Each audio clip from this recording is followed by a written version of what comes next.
Hey everyone, so this is going to be the last vlog installment, sort of going over the book Sex for Christians by Louis B. Smedes. Today I want to talk about why marriage in particular is necessary. You know, the basic Christian conviction is that sex is reserved for two people who are committed for life to one another, in a committed life union. But the question is, why is marriage necessary to all of that?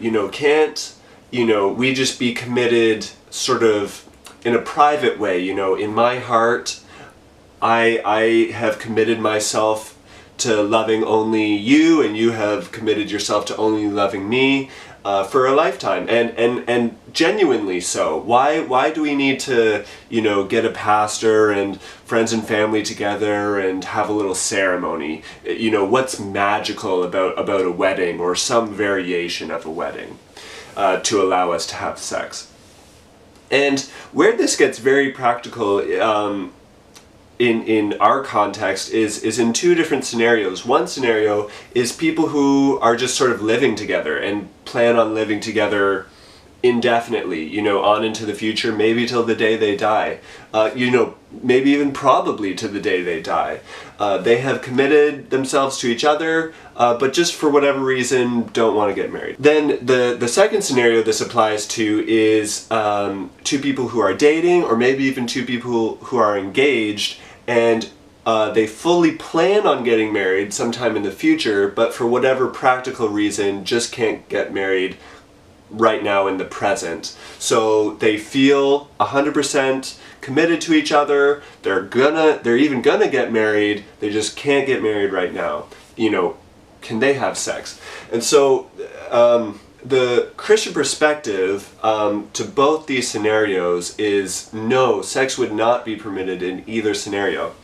And before I continue to talk about why, I just want to say a quick note that I am not in any way trying to judge or condemn people in either of these scenarios. I have the fullest sympathy and understanding for what they might be feeling in those scenarios. This is truly just me trying to get to the bottom of what Christians actually believe about sex, and how do we explain these things to people, because they're not necessarily always easy to answer. Okay, so having said that, here we go. Just dealing with the first scenario for a second about two people living together, it's probably the more easy one to react to or to respond to. What we would say is basically, once you dig a bit deeper and you ask the question, why don't you want to get married exactly?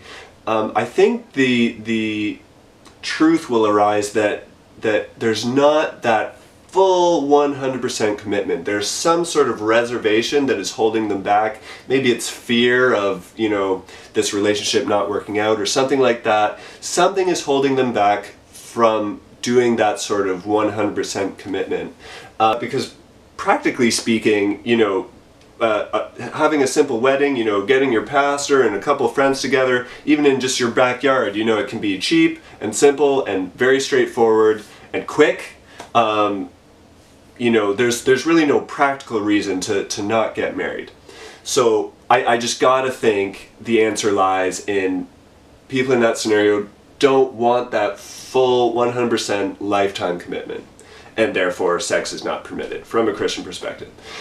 Moving on to scenario number two, this is a bit trickier, and I want to fully admit that nothing I'm going to say is sort of going to totally 100% prove that sex is not permitted in this scenario.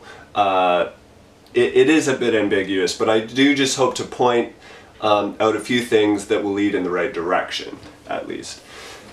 So what I want to say about this is there's something about making a feeling or a thought public that makes it more real.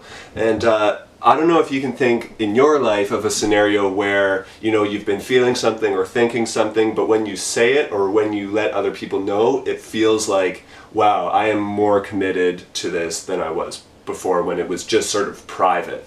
I know when I was taking my PhD and thinking of quitting, And when it was just an idea in my mind, it seemed very sort of fairy tale-ish, not real. But when I, you know, told my wife and then told the rest of my family and then started telling friends, just the more people I told, the more it seemed that I was actually heading down this road and it wasn't just an idea. And there would even be times where I wouldn't know if I should tell someone, because I would think, if I did tell them, that sort of commits me down this path, and I don't know if I want to do that quite yet. So I'm saying all that to say, a wedding has a way of making your commitment public to your church, family, friends, and that sort of thing. And that somehow makes your commitment more real than if it was just, you know, you and your partner feeling committed to each other in your hearts. That's all I have to say for now. You can take it or leave it.